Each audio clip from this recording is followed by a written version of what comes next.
శ్రీ సరస్వతి నమ శ్రీ గురుభ్యో నమ భక్తులరా వాల్మీకి మహర్షి రచించిన శ్రీమద్ రామాయణం యథాతథంగా చెప్పుకున్నాం. ప్రతి శ్లోకం దాని అర్థం. ఇందులో భాగంగా నిన్నటి వరకు మనం బాల అయోధ్యారణ్య కిష్కింద సుందర యుద్ధకాండలు పూర్తి చేసి ఉత్తరకాండలోని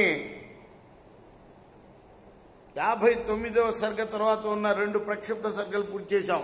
ఈ రోజున 59వ సర్గ తర్వాత ఉన్న 3వ ప్రక్షిప్త సర్గను మనం ప్రారంభం చేద్దాం. ప్రారంభించే ముందు వాల్మీకి మహర్షిని ప్రార్థన చేసుకుందాం. కూజంతం రామ రామేతి మధురం మధురాక్షరం ఆరుహ్య కవితా శాఖం వందే వాల్మీకి కోకిలం అంజనానందనం వీరం జానకీ శోకరాసనం కపీశమక్షంతారం వందే లంకా భయంకరం సదా నింబ వృక్షస్య మూలాధివాసాత్ సుధాశ్రావిణం తిక్తమప్యప్రియంతం తరుం కల్పవృక్షాధికం సాధయంతం నమామీశ్వరం సద్గురుం సాయినాథ్ సమర్థ గురు సాయినాథ్ మహారాజ్ की जय.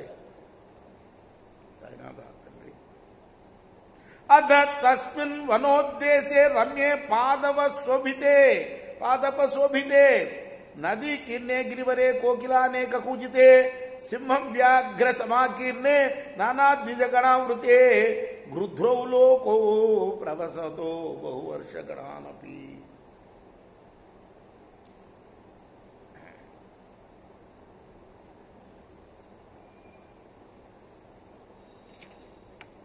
కొత్త కథ.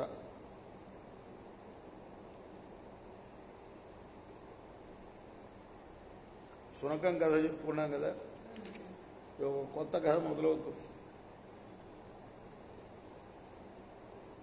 ఒక పర్వత శ్రేష్టం ఉంది, అంటే శ్రేష్టమైన ఎత్తైన పర్వతం.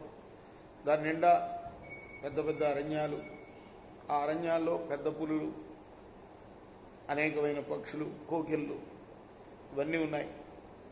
అక్కడ ఒక గద్ద, ఒక గుడ్లగూబ నివసిస్తున్నాయి.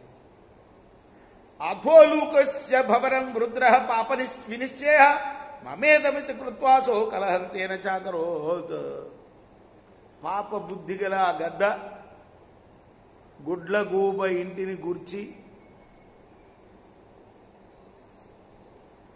ఇది నాది అంటూ తగాద ప్రారంభం చేసింది.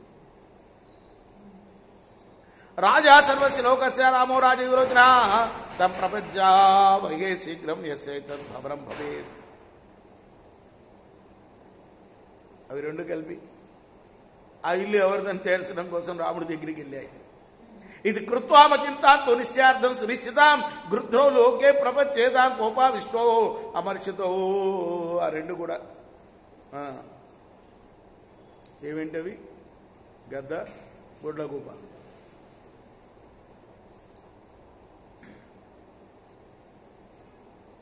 రెండు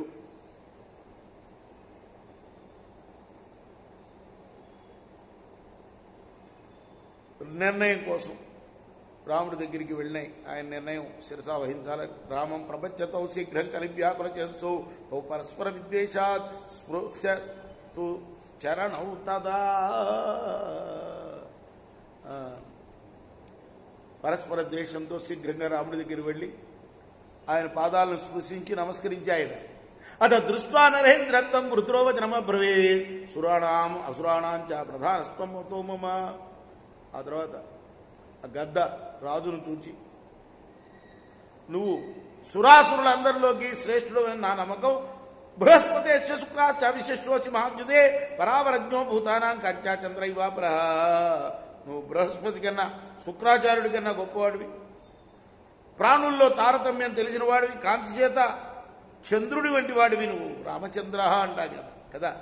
నిరీక్షో యథా సూర్యో హిమవాం శైవ గౌరవే సాగర సేవకాం బిర్యే లోకపాలో యమోఖ్యసి.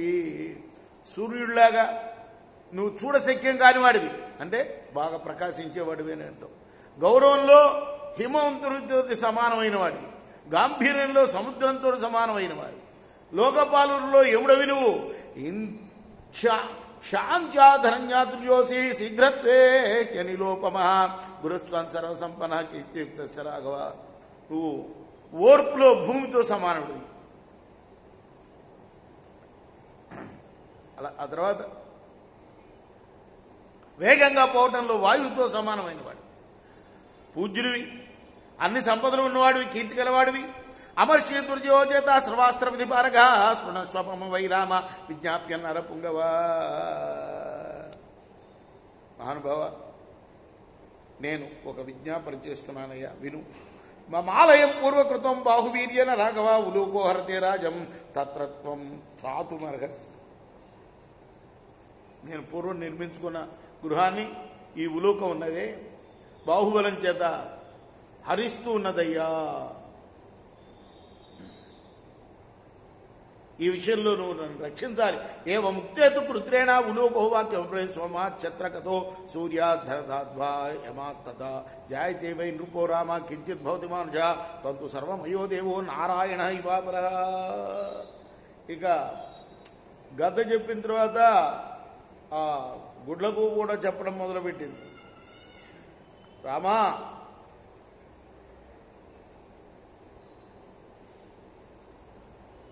రాజు అనేవాడు చంద్రాంశతో పుడతాడు, ఇంద్రాంశతో పుడతాడు, సూర్యుడి అంశతో పుడతారు, కుబేర అంశతో పుడతారు, యముడి అంశతో పుడతారు.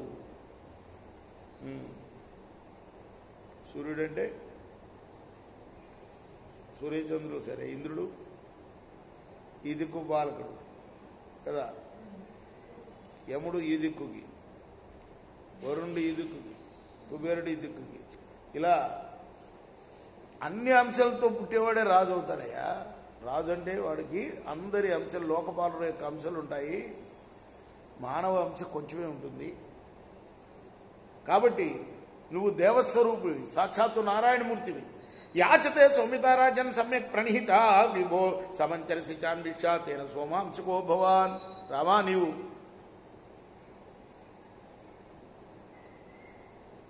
సౌమ్యంగా ఉండి ధర్మాన్ని సమంగా ప్రవర్తింపజేస్తావు. అందువల్ల నీలో సోమాంశం ఉన్నది. అంటే చంద్రుడు సౌమ్యంగా ఉంటాడు కదా. క్రోధదండే ప్రజానాథ దానే పాప భయావహ దాత హర్తాసి గోప్తాసి తేనేంద్రే ఓ భవాన్. అది ఒక్కో దానికి వర్ణిస్తున్నాడు అన్నమాట. ఇక ఇంద్రుడు అని ఎందుకన్నా అంటే పాప భయాన్ని పోగొడతావు, మరి దాతవి నువ్వు, రక్షకుడివి. కాబట్టి ఇంద్రుడితో సమానం. అదృశ్యాసర్వభూతేషు తేషోచాన్ లోపమా అభీక్షణ తపసే లోకాం తేన భాస్కర సంవిభ. ఇక భాస్కరుడు అని ఎందుకంటున్నాడంటే సకల ప్రాణుల చేత ఎదిరింప శక్యం కానివాడివై అగ్నితో సమానమైన తేజస్సుతో లోకాలను తప్పింపు చేస్తున్నావు. అందరికీ నువ్వు సూర్యుడితో సమానం. సాక్షాత్ విత్తే శత్రుయోసి అథవా ధనధాధిక విత్తే శంపేన పద్మా శ్రీనిత్యంతే రాజసత్తమా. రాజశ్రేష్ఠ, కుబేరుడితో సమానుడు అని ఎందుకంటున్నా అంటే కుబేరుడి దగ్గర పద్మం ఉన్నట్టుగా లక్ష్మి నీ దగ్గర ఉన్నదయ్యా, అందుకోసం అంటున్నాను. చాలా పెద్ద సర్గ. రేపు మనం దీన్ని పూర్తి చేద్దాం. కృష్ణార్పణమస్తు. సాయి కృష్ణార్పణమస్తు.